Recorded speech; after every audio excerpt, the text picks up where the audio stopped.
Welcome back to episode 3 of Sarah's Shutters.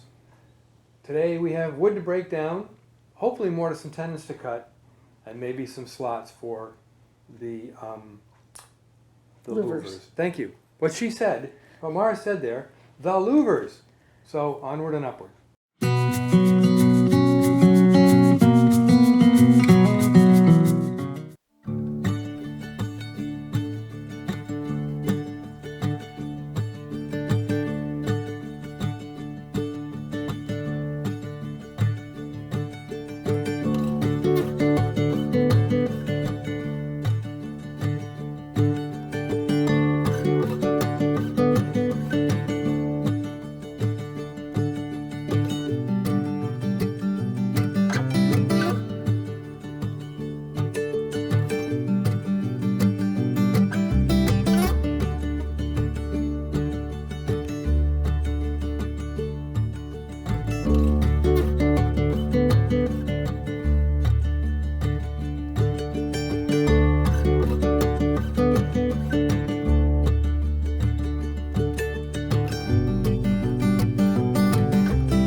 So as you can probably tell from Sarah's shirt, if you were paying attention earlier in this video, it's day 2. Sarah spends weekends here and we work on it throughout the weekend.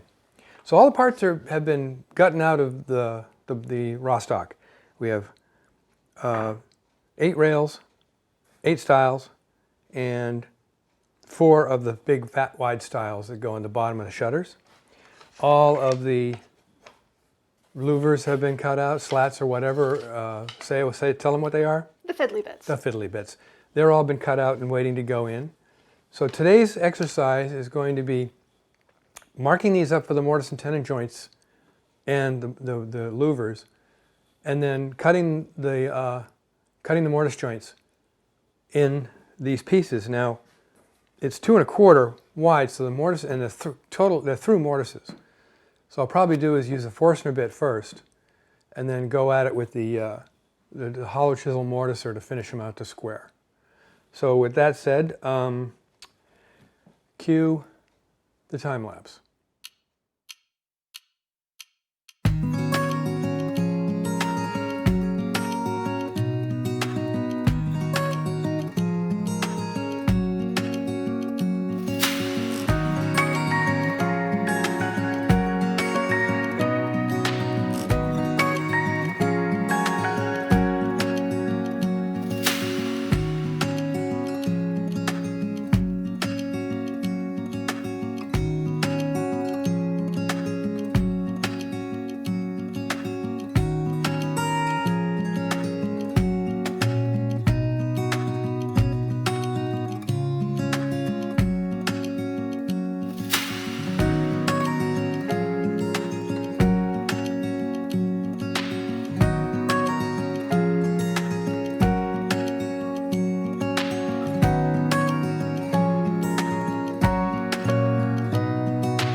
What you saw in the time lapse was Sarah and I were marking out the verticals for where the mortises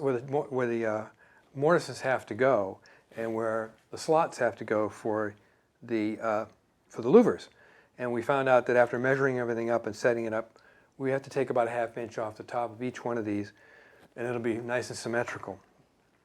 Now, as you saw in the first video, I made a template on the CNC to do the louvers with a guide bushing, or a guide collar on the router. Let me come in closer and I'll show you exactly how that's going to work. So you can see with the way the fences are placed on here, I've got a left and a right. There's a left and a right, and so the louvers will go in correctly. Now you have to pay attention to what you're doing so you get 4 lefts and 4 rights. I've actually labeled these lefts and rights. And we marked them here and then moved up and found out where this had to be, where the center piece had to be, and the end piece had to be. Thank you, Sarah. So this one goes here and that one goes up at the other end. I'm sending Sarah home with some homework. Sarah, what's your homework? My homework is to make some story sticks. So the hinges for these shutters are still firmly attached to the side of my house, but there's no guarantee. In fact, guarantee is quite the opposite, that they're all in the exact same spot on each of the shutters, which are not here. So I'm going to go home and mark the hinge placement so we can make sure that we dig that out properly. And I'm sure there's a technical term for that. Story stick. Well, no, the digging out part. Oh, it's called routing. I thought there might have been a more technical term than that. What we're going to do is we're going to cut the hinge mortises with a trim router, as I always do, and then clean it up with a chisel.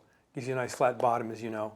So that's her homework, and I'm going to continue. We're going to continue on with these now and work on the tenon, the mortises. And that was a much more technical explanation. That's what I was looking for. Bingo. Yeah. You know, it's all the technical stuff. Yeah.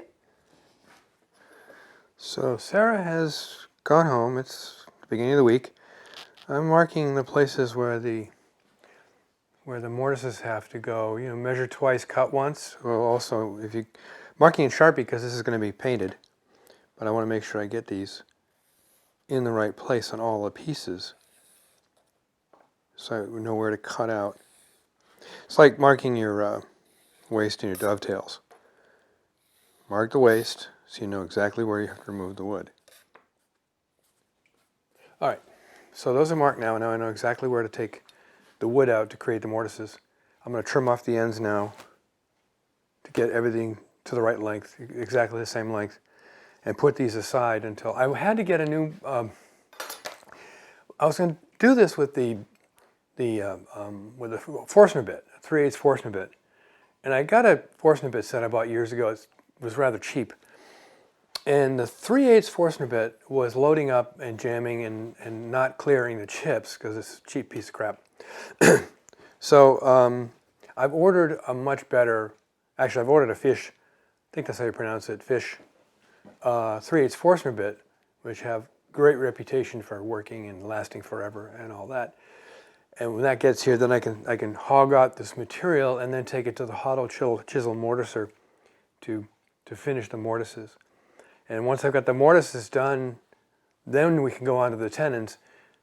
You cut the tenon to the mortise. That's what normal procedure. These are through tenons. They're all the way through. So the tenons are going to be, the mortises are 2 1/4 inch. The tenons are going to be 2 1/4 inch. But the tenons, once I get it set up on the table saw with the dado head, should go rather rapidly. Just have a couple of spare pieces I can use to test to make sure I get the fitting correctly, and then just set them up and cut all the mortises out. So let me go trim these off and put this on hold until I get the bit, which of course, since this is all one video, snap the next scene, I'll be drilling holes.